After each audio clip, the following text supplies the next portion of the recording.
So, what is the aggregation framework?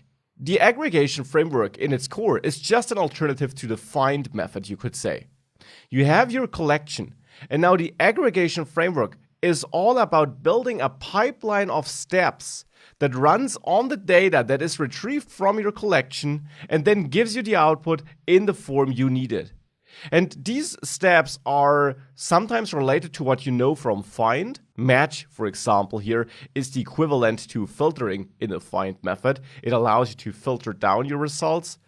And you got a lot of different steps you can combine as you want. You can reuse certain stages. For example, you could match again later too to filter your already transformed data a bit more. And therefore, you have a very powerful way of modeling your data transformation.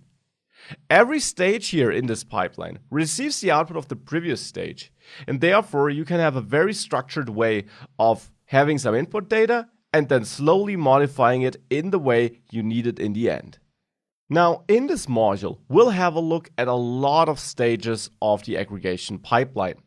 And that is just what this aggregation framework gives you, this pipeline you will build. Now we'll build this pipeline together, no worries, I'll show you in detail how it works.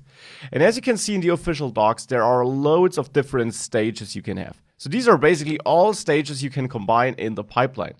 Now I'll dive into a lot of them in this module, but it's impossible to cover all of them. So I strongly encourage you to also go ahead and dive into these docs on your own and play around with these steps. Take some dummy data and simply see how you can transform it. This is the best way of then learning more about the aggregation framework.